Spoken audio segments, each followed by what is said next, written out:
never stop working hard. Each day I feel I have to improve. Hard work, determination.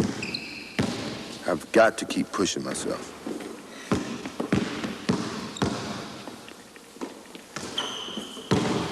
I remember when I was 5 years old, dunking in trash cans on my knees, waiting for that day I would be able to really do it. And then one day, it happened. I was in the 9th grade. It was a JV game, and I was only 5'8". Now, in practice, I've never been able to get up that high. But the adrenaline was pumping, and I just took off.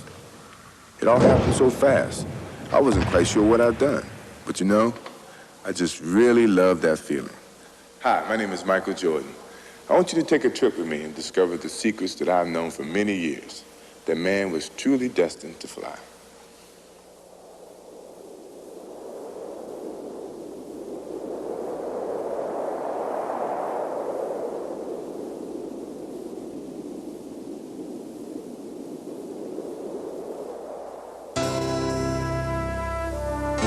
A young man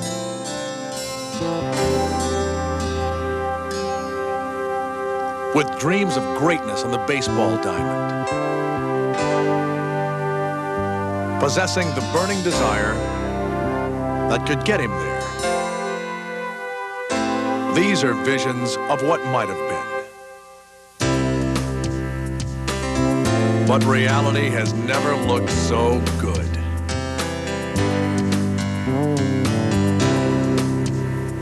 Yesterday's Little League hero has become today's most captivating athlete.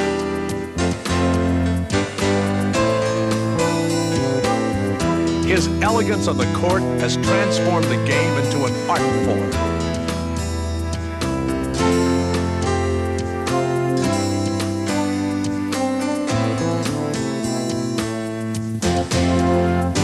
A relentless competitor who fears no one. He overwhelms the opposition, patrolling the airways with a reckless abandon. He is an unyielding defender with uncanny instincts. Thriving in adversity, he will always find a way.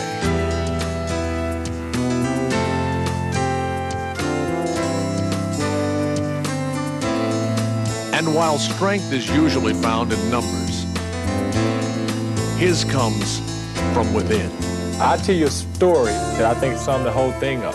We was playing Chicago in Salt Lake. They switched and put John Stockton on it, and he turned around and dunked on Stockton. So some guy got up and almost followed him down the sideline and said, "Hey, Jordan, pick on somebody your own size."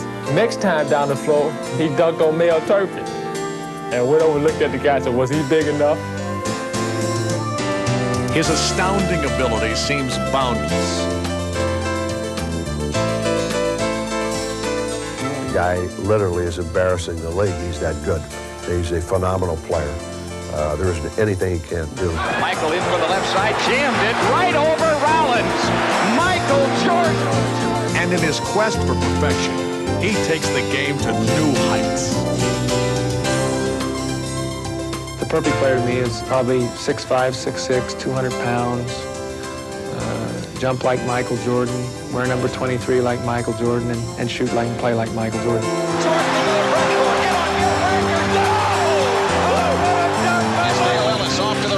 Jordan on the drive, falls down underneath. Ball loose, McDaniel, and it's stolen by Jordan. Michael's got it right away. This game is over. Pass to Michael Jordan. This spells trouble. Jordan, who has it on the break, driving all the way in. Oh, God, an unbelievable goal. He put it in and it counts. But greatness sometimes springs from humble beginnings. As a 5'11" sophomore, young Michael was noticeably absent from the varsity team. Yes, I'm the coach who cut Michael as a sophomore. We did it because we thought at the time it was the best thing for him and for our basketball program. He was still growing. He was a good ball player, but we didn't think he was good enough yet to really make the contribution on the varsity that we felt we needed. Determined to prove his coach wrong, Michael worked harder than ever, growing 4 inches and improving dramatically over the next 2 years. he would shatter all of Laney's scoring records while leading the Buccaneers to their first ever conference championship. The high school All-American chose the University of North Carolina, and academic advice was soon to follow. And I told him to go into math, and that's where the money was, which I think's hilarious. He probably does too.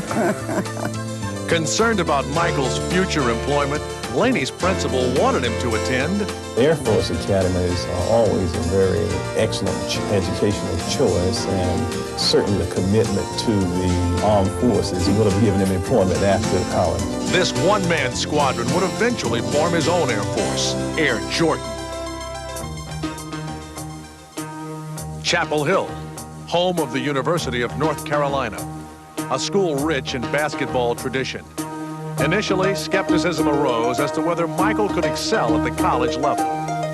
Coming up in high school, I wasn't that known as a basketball player. I wasn't that known until I came to North Carolina, and no one in Wilmington thought I could really step in and play a lot of time. I mean, everyone felt I was going to go to North Carolina and sit on the bench for 4 years and then come back home and work at a local gas station or something.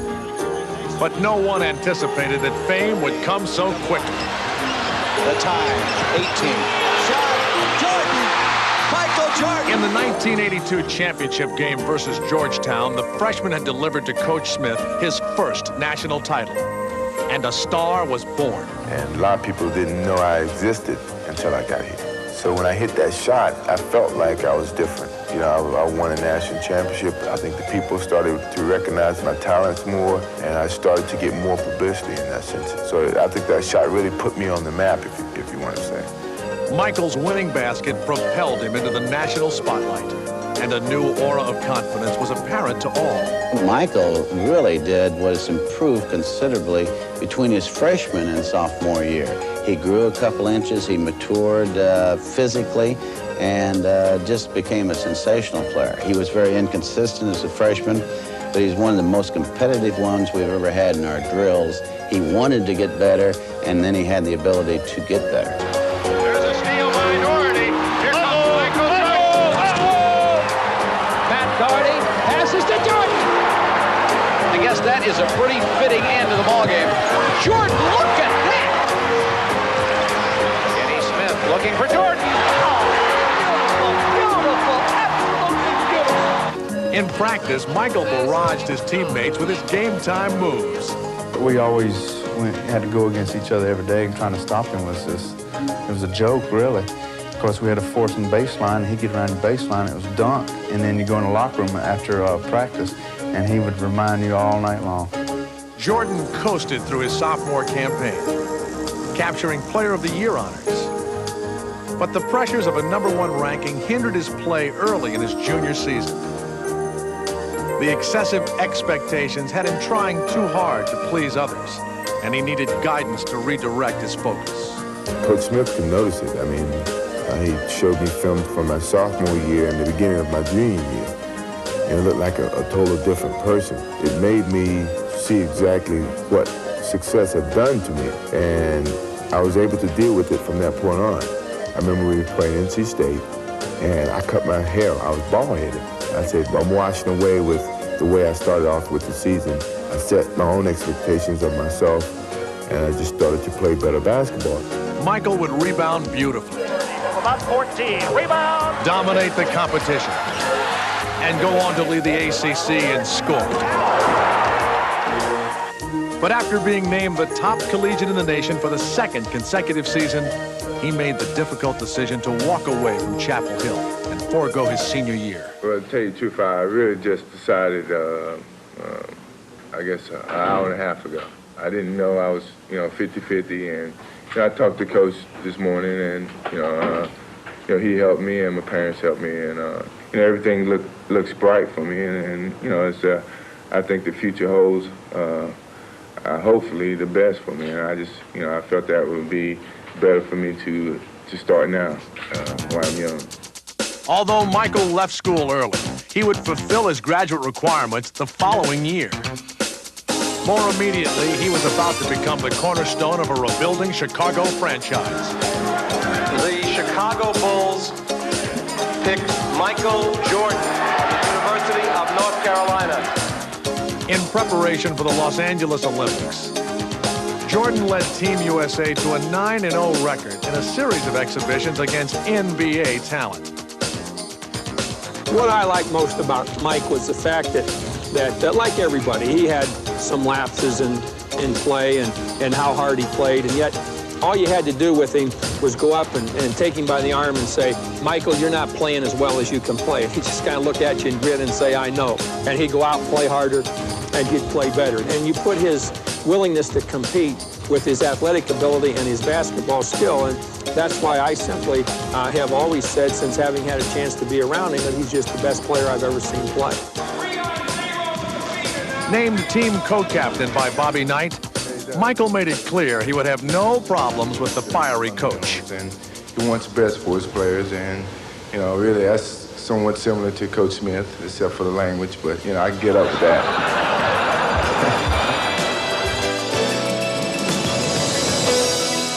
When the moment arrived, Michael was all business. The 23rd Olympiad would provide the form.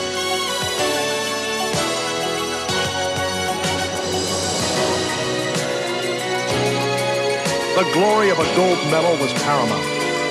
And playing against the rest of the basketball world, Michael would tower above the competition. The United States had a team deep in talent, but Jordan would emerge as the undisputable driving force. With Michael leading the team in scoring, the Olympic squad routed the opposition by an average margin of 33 points en route to a stellar 8-0 record. The gold medal game versus Spain was no different. Spearheading the blowout was the skinny kid from Wilmington, whose Olympic brilliance will always be remembered.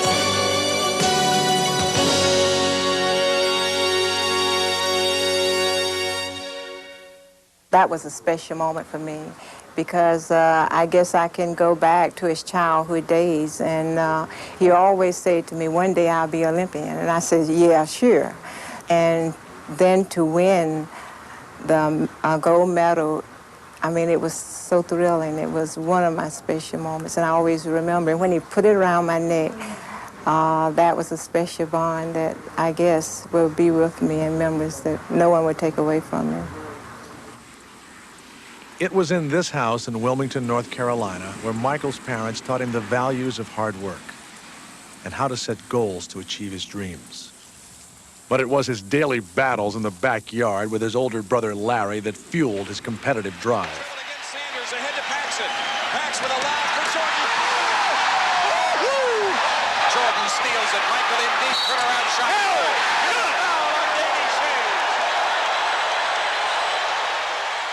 We used to play an awful lot. You know, we would play every day. And I always normally beat him. The thing that always drove Michael crazy was that Larry would beat up on him so much.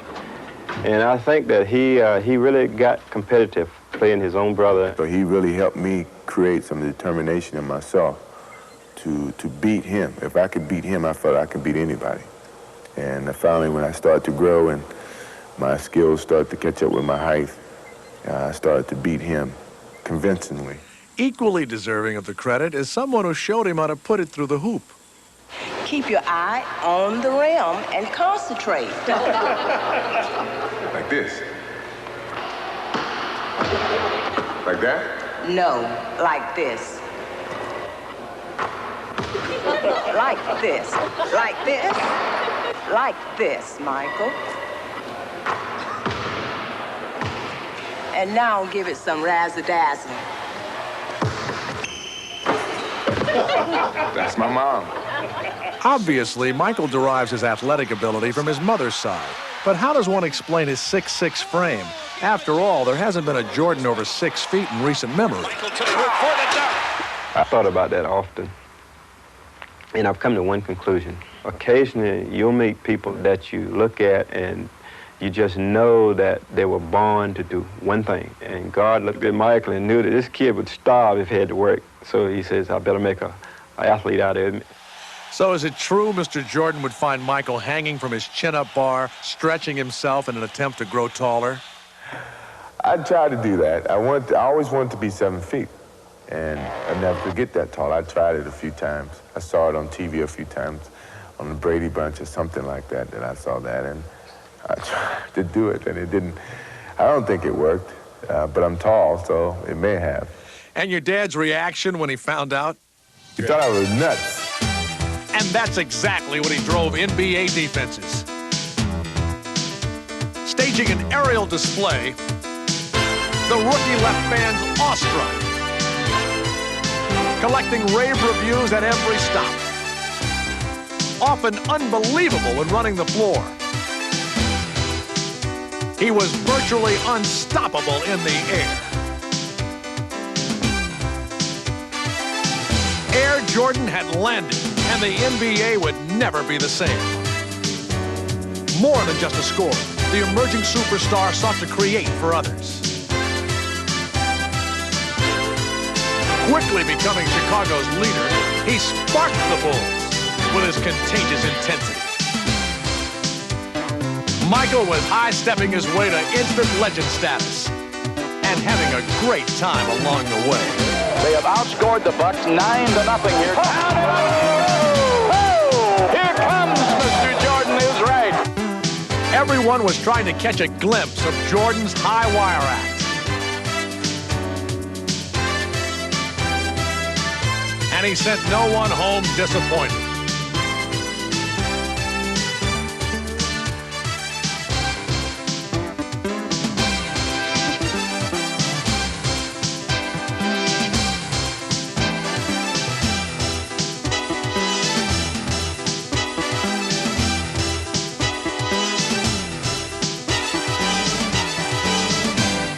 Chicago was his. The Bulls were a hot ticket. And Michael was heir apparent to the title of NBA's premier ambassador. In only a year's time, he journeyed from Chapel Hill to Olympic stardom. With a schedule so hectic, he had to wait for a Bulls West Coast road trip to pick up the College Player of the Year award, which fit nicely alongside his next trophy, the NBA Rookie of the Year. Injury. An athlete's worst nightmare. Not even the NBA's most celebrated performer could escape its wrath. In only the third game of his second professional season, Michael would hobble to the bench in great pain. But no one could foresee that almost an entire season would be lost. Trying to adjust was not an easy task. Mentally, it was very hard for me to deal with because I wanted to get out and play. I was so used to playing whenever I wanted to play. And here I couldn't play because of my injury. At first, the 4-week prognosis was something Michael could deal with. But as the weeks turned into months, his frustration mounted with each passing game. The unfamiliar role of bystander had Michael at wit's end, and he needed to find a way to lessen the pain. Seeking comfort, the legendary Tar Heel returned to Chapel Hill. It was in this gym where the rehabilitation process would begin. Michael renewed his fervor for the game as his foot continued to get stronger. Once I got that confidence and the feeling in the foot was getting stronger as I continued to play, it wasn't nothing anyone could have said that could stop me. But concerned about re-injury, the Bulls wanted to delay his return. A rigorous training regimen was implemented to secure full recovery. Patiently, Michael waited for his day to come. Checking into the game for the Bulls. He's back! Number 23, Michael Jordan! Everybody told me, you're a fool for playing. You should go home and relax and come back next season, see what happens. There's the double. Jordan was playing better than ever, but fearing a career-ending setback, Chicago's coaching staff limited his play to only 7 minutes a half. The star's patience was extended once again. And once I got that opportunity to play, I felt I had to prove to people that I knew what I was doing. I was a competent individual. I wasn't doing anything to jeopardize my career. I really felt that I was healthy, I was back, and I wanted to make the playoffs. I always said that once I'm in Chicago, if I have anything to do with it, to make the playoffs each year. Dateline, the playoffs. Mighty Boston sought their 16th World Championship. And for one afternoon, the time-honored legacy of Celtic pride would be confronted by the wave of the future. Time restraints were lifted.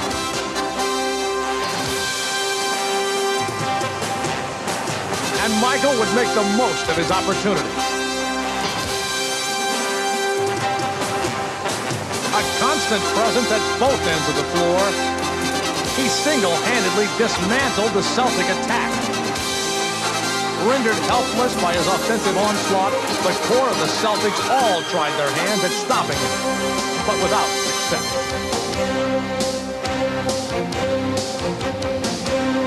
Even the most legendary of them all was helpless as Michael continued to score at a frantic pace. Absent for 62 games, Jordan sought retribution for lost time.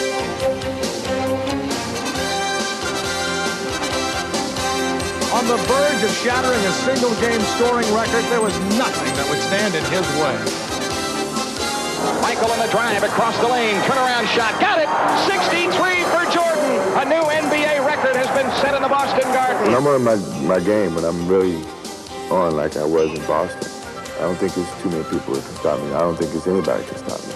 And once I got off to a good start, I just felt like I couldn't stop. You know, I could run for days and not really stop. I just wish that the game didn't have to stop. We could play on and on. We'd probably still be playing now the way I felt. This historic feat secured a place in basketball annals. But for others, the entire experience since Michael's return was unsettling. But the first few games, obviously, I was on the edge of my seat most of the time because, you know, God forbid something would have happened. And I'll feel much more comfortable this summer because Michael's going to play a lot of golf and very little basketball.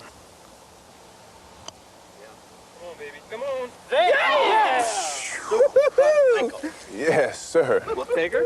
We take it. Well publicized is Michael's passion for golf and the seclusive surroundings that the sport affords. I mean, it's peaceful. You're out here on the course where you can't get any phone calls. You know, people can't bother you. It's really a relaxing situation. No, that's short. Yeah, that's there. That's short. You don't compete against the next guy who's playing with you. You compete against the course. One day you can shoot 74, next day you can shoot 84. That's the game of golf. You know, you never really can conquer it. You can only contain it and hold it for a little while, and then it just goes. The mind comes into this game so much. It comes into basketball too, but sometimes your skills can overcome the mind a little bit. But in golf, if your mind's not in it, you can forget it. The free throw situation, you know, it's similar. Putting and free throws is the same. And the consistency and the skill of, you know, going through the same motion every time.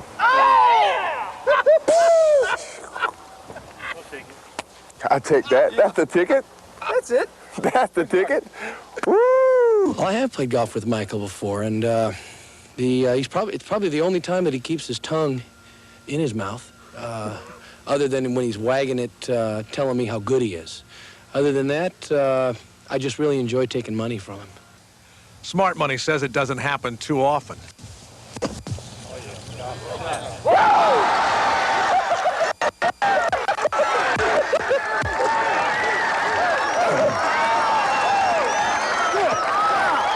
In the hole, I take it.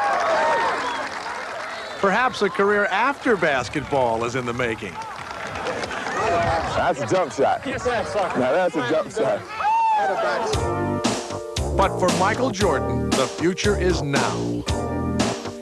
He lives and plays with style and charisma.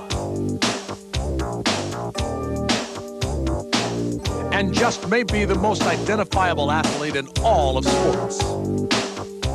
First, his attire, baggy shorts and the wristband on the forearm. And then there is the ever-present tongue. As far as I can remember, it originated from my granddad. My granddad stuck his tongue out, and if I'm working on my car or something around the house, I find myself going, you know, really concentrating. Like father, like son.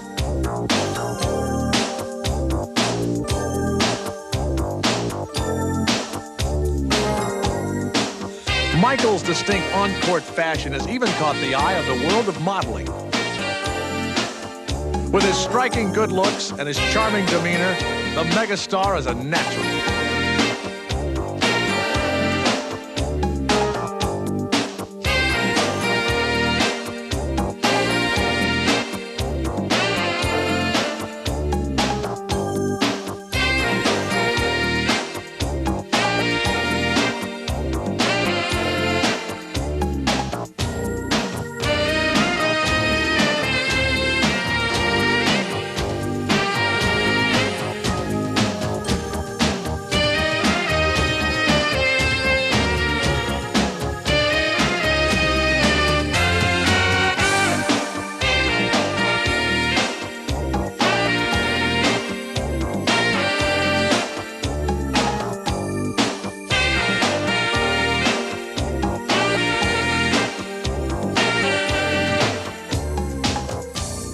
Having transcended the realm of sports, Michael has been courted by innumerable product lines and in the process has become one of the hottest commodities in the advertising industry.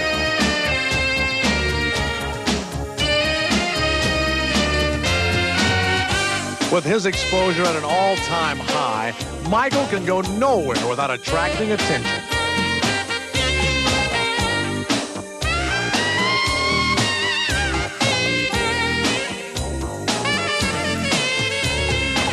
Though the marketing of Michael Jordan has become big business, he has kept his sense of humor. Even when attending to business, he always seems to manage to have a good time.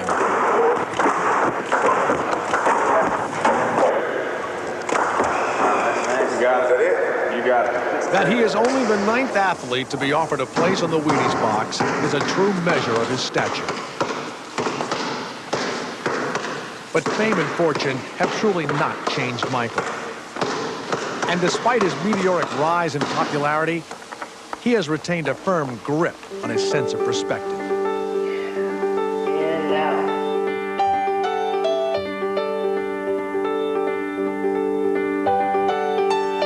Although Jordan spends a good deal of time in the air, his values are firmly down to earth. I was taught right from wrong. I was always involved in the boys' club when I was smaller. So I was able to step up and be an outspoken person against things that I didn't want to be involved in. So don't blow it. Don't do drugs. If you're doing it, stop it. Get some help. McDonald's wants you to give yourself a chance to find out all the wonderful things you really can be. And so do I. I could have easily had parents that didn't care and let me hang out late nights and, you know, hang out with the wrong crowd, but I wasn't brought up that way, and it was easy for me to distinguish away from the environment that I wanted to be with and the environment that I didn't want to be with.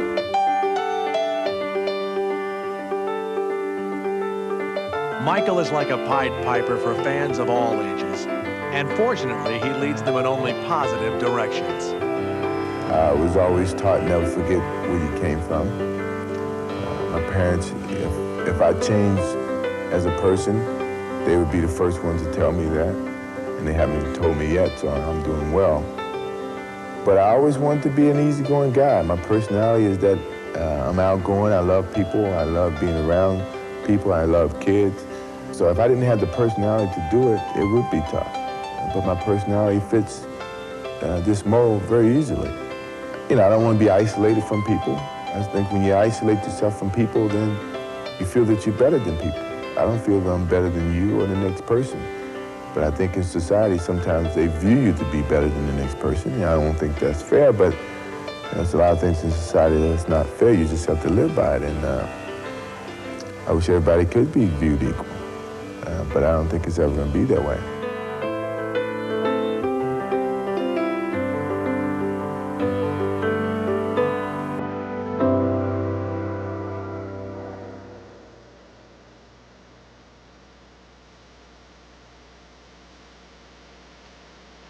No sight inspires more fear in would-be defenders than this offensive juggernaut. If I get the ball, you got mercy on whatever I want to do. There's nothing that you can say or do about it if I'm on my game. The feeling is you own the ball, you own the game, you own the guy who's guarding you. You can actually play him like a puppet.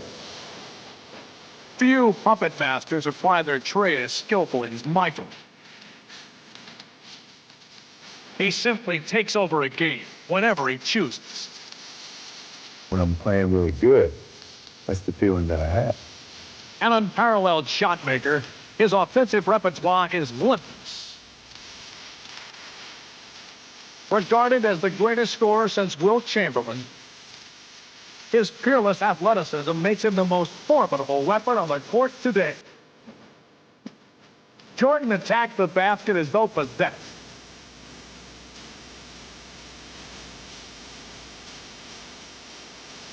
And he lights up NBA scoreboards at a dizzying pace.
Not solely a scoring machine, Michael dominates defensively as well, bringing a cerebral approach to shutting down his opponents.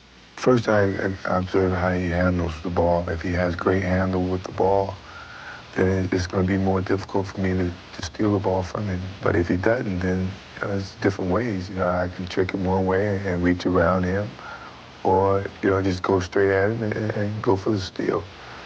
But if he handles the ball very well, you almost have to sneak up on him.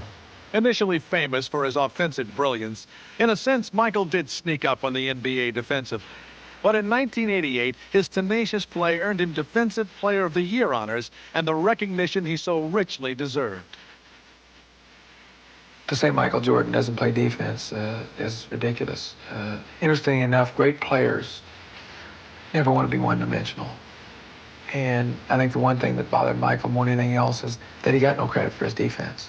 Well, it's been a goal of mine to really get that recognition that I want a defensive end. Right now I'm still getting most of the recognition on the offensive end because I'm averaging 34 points, but the defensive end is where I really want some recognition because it takes a little bit off of that all offense and, averaging 37 points or whatever, leading the league in scoring. That's an image that I don't want to project, that I just shoot and I just score and I'm just an offensive player. That's something that I don't want to be remembered as.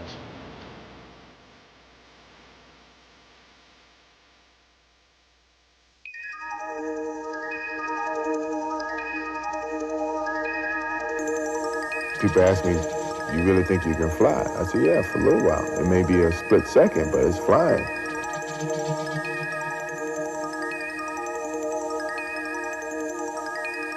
And I think people are amazed by that because they wish they could do it.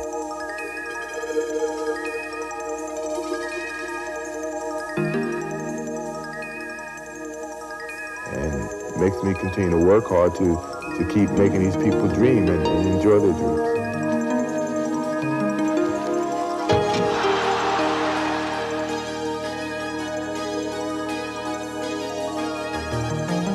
Michael's airborne ballet is very much about dreams. Dreams of unearthly grace. of unrestrained freedom, of majestic power.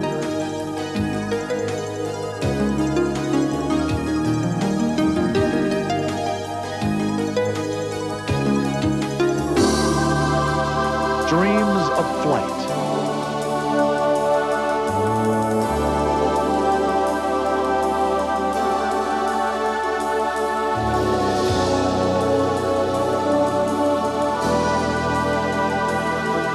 For Michael and his fans, basketball is a way of sharing the fantasy.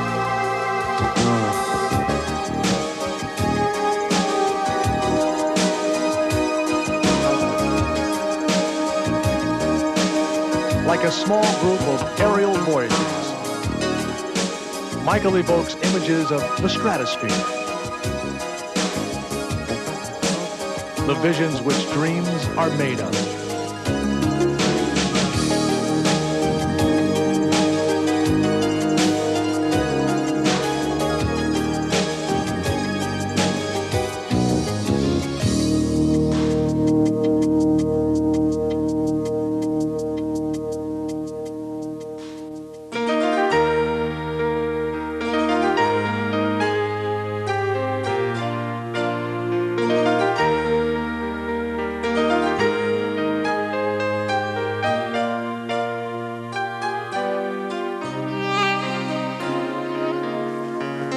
Michael may be able to achieve the unbelievable on the basketball court, but to those who look up to him, he is a very real person who possesses the rare gift to both capture their imagination and touch their hearts.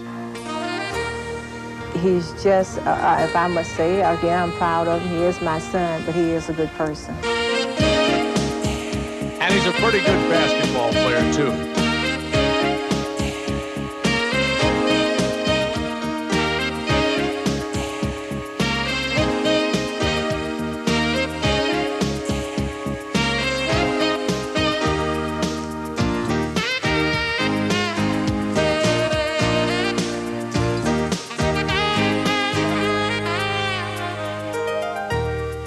Entrancing to watch, his performances capture the gamut of emotions.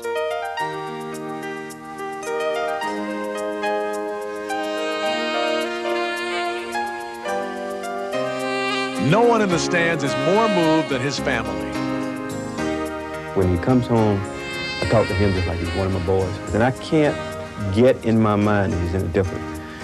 But when I walk into the stadium and 18,000 people are standing there hollering and screaming, sometimes you want to cry, you break out with goosebumps, and you just get all of these eerie feelings. And naturally, you have to be very, very proud.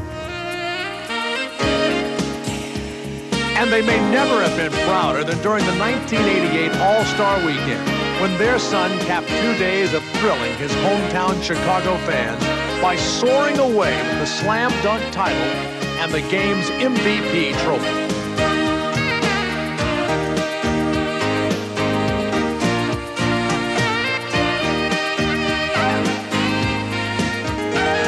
Throughout his life, Michael Jordan has met all obstacles head-on. One can only imagine what challenges he has yet to conquer. This is something to savor as we look forward to more spectacular moments from the world's most breathtaking athlete.